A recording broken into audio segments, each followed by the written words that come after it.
बोले सच्चे दरबार की जय। श्री सतगुरु भगवान की जय। संत सनातन धर्म की जय। तो बंधुओं, आज एक छोटी सी कथा मैं आपको बताता हूं। यह कथा आपके जीवन में बहुत ही महत्वपूर्ण है। इस कथा को जरूर सुनना चाहिए। शिष्य और गुरु की कथा। एक नगर में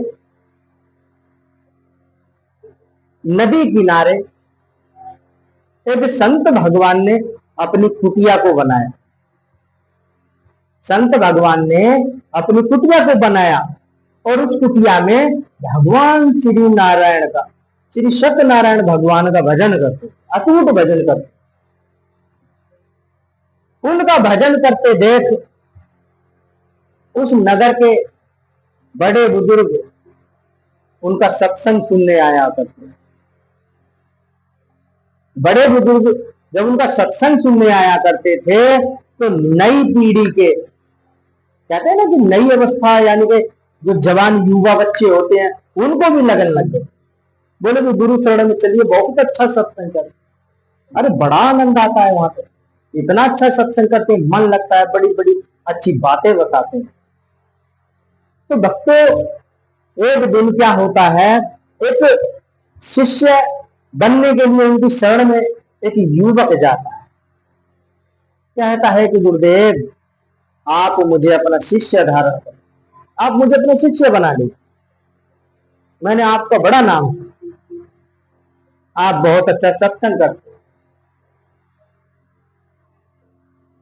सदगुरु भगवान कहते हैं ठीक है, मैं आपको अपना शिष्य धारण करता हूं। और सदगुरु भगवान उसको आश्रम की कुछ नियम कर्म के बारे में बता देते हैं कि आपको अगर यहां रहना है तो किस मर्यादा में रहना है और आपको यहाँ कौन कौन से कार्य किस समय पर करने होंगे। वह शिष्य अपने गुरु की आज्ञा मानकर सारे काम करता है। फिर एक दूसरा शिष्य आता है, फिर एक तीसरा शिष्य आता है, एक चौथा शिष्य आता है, पांचवा आता है, छठा आता है, सातवां आता है। देखते ही देखते संत भगवान के चरणों में 7 शिष्य जुड़ गए, यानी कि 7 शिष्य उनके चरणों के दास हो गए। अब देखना भक्तों, अब एक दिन नदी के किनारे एक सुंदरी नदी किनारे भ्रमण करने आई। कहते हैं घूमने आई, टहलने। अब भगवान की लीला देखिए, जो संत भगवान होते हैं वो सुंदरी पर उनका दिल आ जाता, मोहित हो जाते हैं। अब सोचते हैं, अरे यह तो विवाह के लायक, हमारे विवाह के लायक, हमें लगता है कि हमें इनसे विवाह कर लेना चाहिए। हाँ, हमें इनसे विवाह कर लेना चाहिए। भक्तों, जब वह संत भगवान अपनी बात उस सुंदरी के सामने जाकर के रखते हैं तो वह राजी हो जाए। वो भी देखती है, अरे बड़ी बहुत महान संत भगवान है, बहुत बड़े तपस्वी हैं, बहुत अटूट भजन इन्होंने किया हुआ है, मैं तो वैसे ही कर जाऊंगी। अरे इनकी अर्धांगिनी हो जाऊंगी तो वैकुंठ प्राप्त होगा।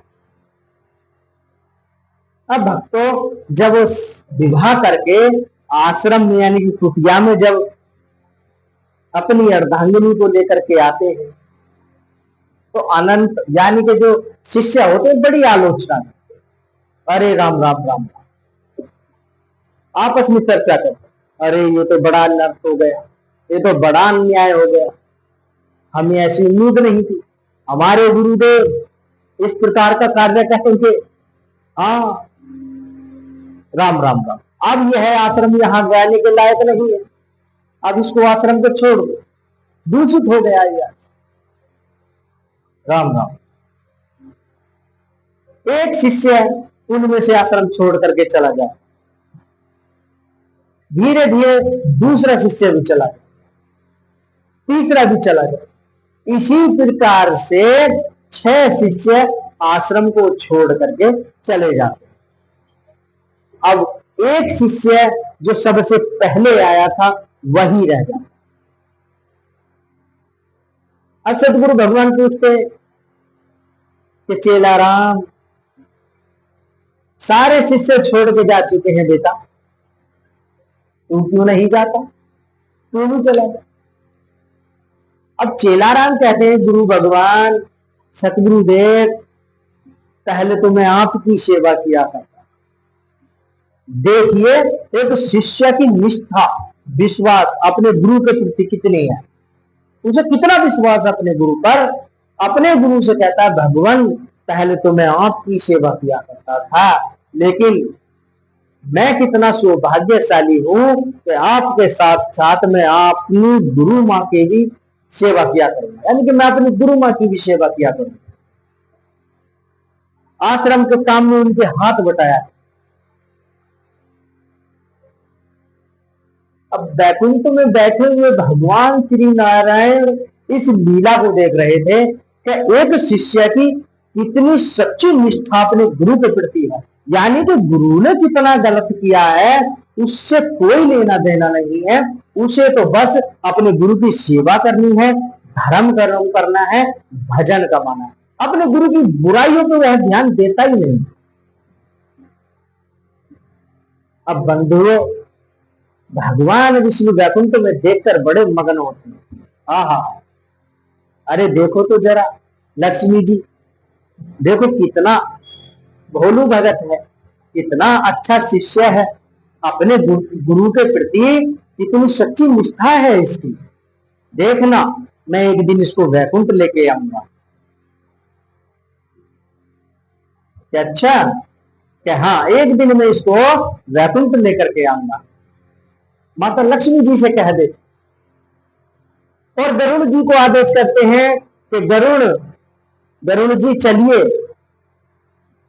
अब हमें आश्रम में जहां संत भगवान और शिष्य चेलाराम मगन है, आप हमें वहां लेकर के चले। अब गरुड़ देव एकदम तैयार हो जाते हैं। भगवान श्री नारायण गरुड़ देव की पीठ पर विराजमान हो जाते हैं और वहां से चल देते।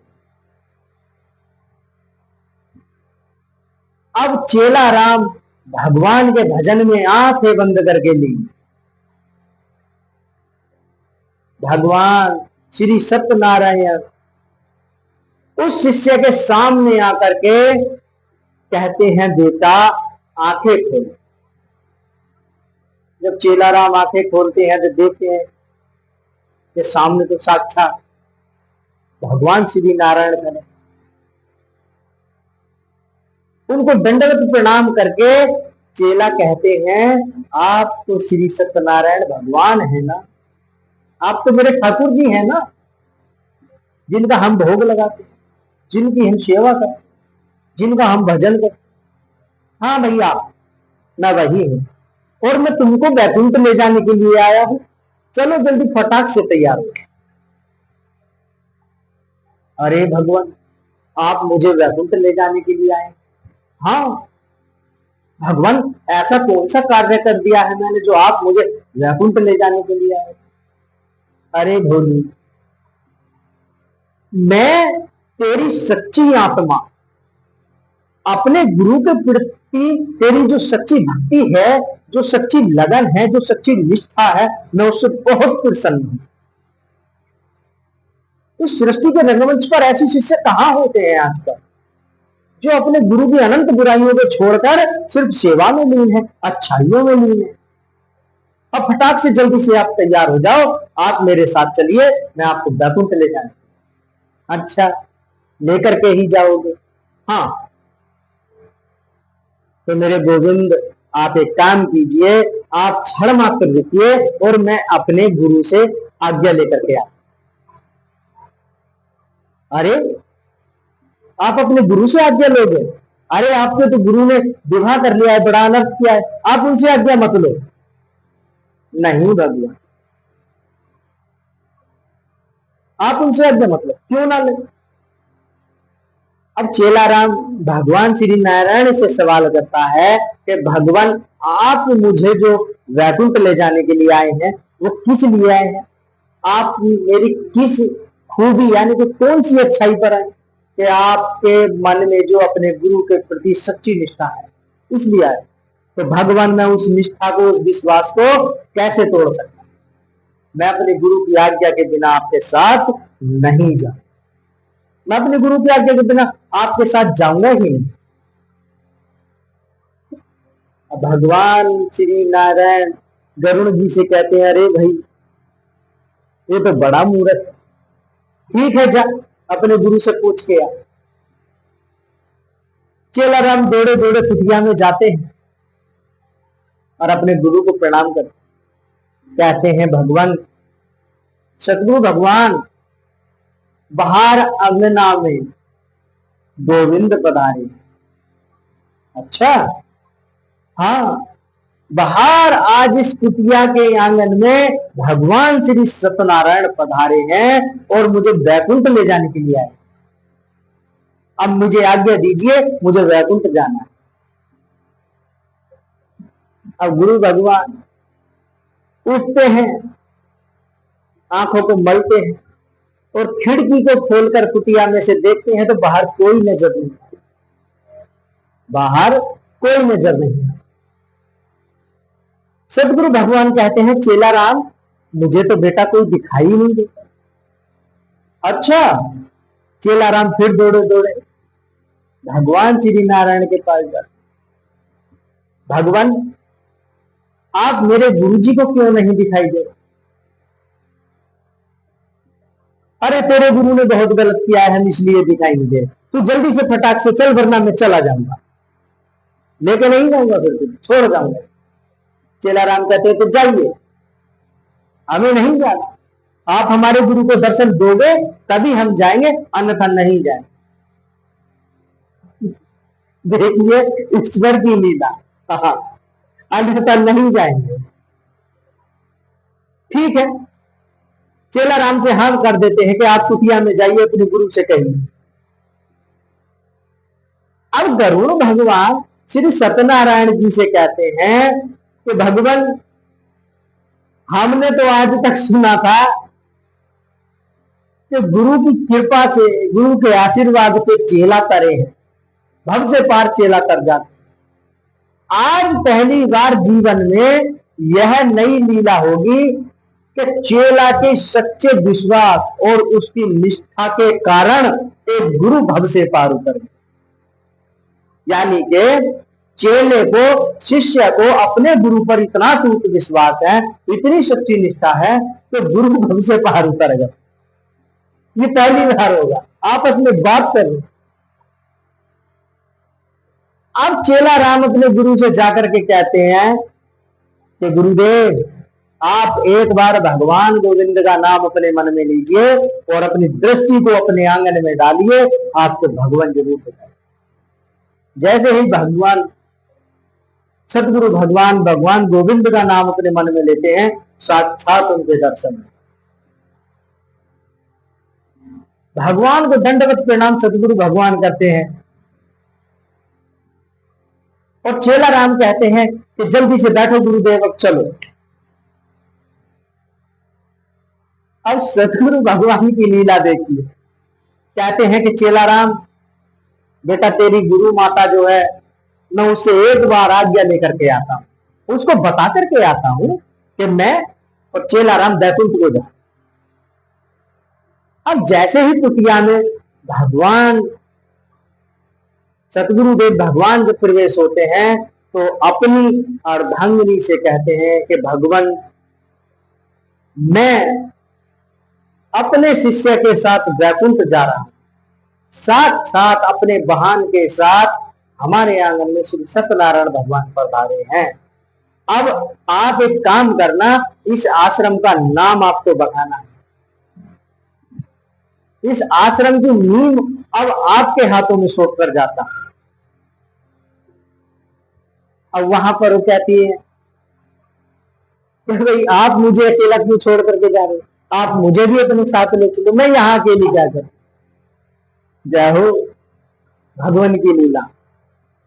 अब होता क्या है, अब गुरुदेव अपने चेले राम को आवाज मारते हैं कि जरा चेला राम।